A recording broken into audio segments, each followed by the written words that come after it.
What's the difference between a sleeping person and a dead person?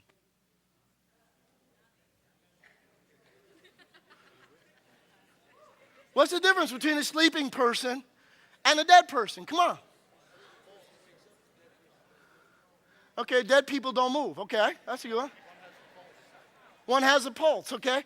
Because here's the answer. The difference between sleeping people and dead people is very little. Really, come on. If somebody's in a really, really deep sleep and you didn't know and there was a dead person next to them, wouldn't you have to go over and examine them closely before you knew? You couldn't tell from a distance unless they snored, okay? You understand what I'm talking about? I'm talking about someone maybe who's sedated or something. Okay, you check and you go, okay, there is a pulse. They are alive. The question is, when people look at you, can they know you're a Christian?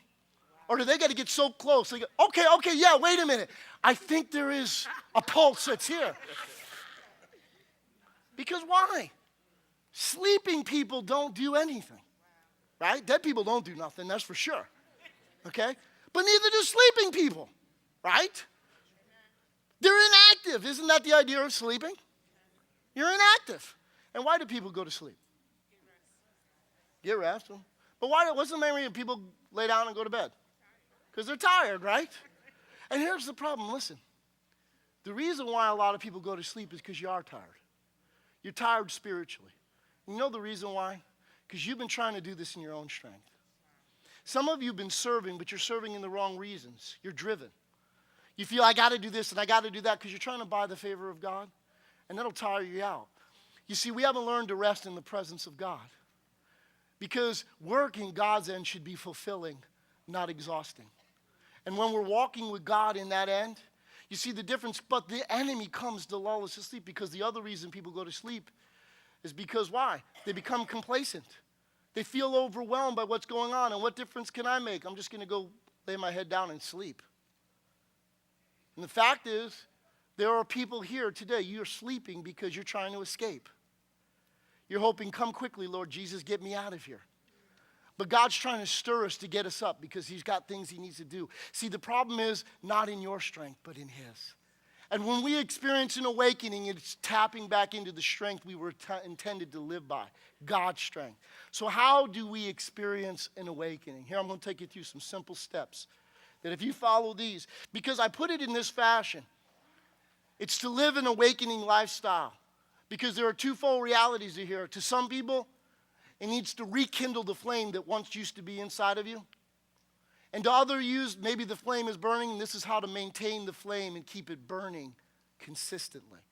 That's why I said lifestyle, because it can be an experience for you, but God doesn't want us to come into this January, and all of a sudden you wake up, you get excited, and then you go back to sleep in February for the rest of the year, and we got to wake you back up next January again. Okay? Or you get on fire, okay? You get really excited about God in January. And then you blow it out in February, and we can't get the match lit or anything going until next January again. No, that's not God's will. The intent is, how do you make this a lifestyle? So either way, it can be an experience or a lifestyle. My heart's desire is that it would become a lifestyle. So listen, this way I put it into your notes. Number one, the steps of an awakening lifestyle are live consistently surrendered to the will of God. Live consistently surrendered to the will of God. Why? Because sin dulls us. What dulls your blade? Sin. And what is sin? Sin is living under your own authority. Stop and think about that for a moment. Sin, because you think sin is drinking, sin is smoking, sin is sleeping with somebody who's not your wife. No. Sin, more aptly put, is living under your own authority. Whereas freedom is living under God's authority. You'll never find true freedom and true liberty and true excitement and vibrancy of life until you submit to God's authority.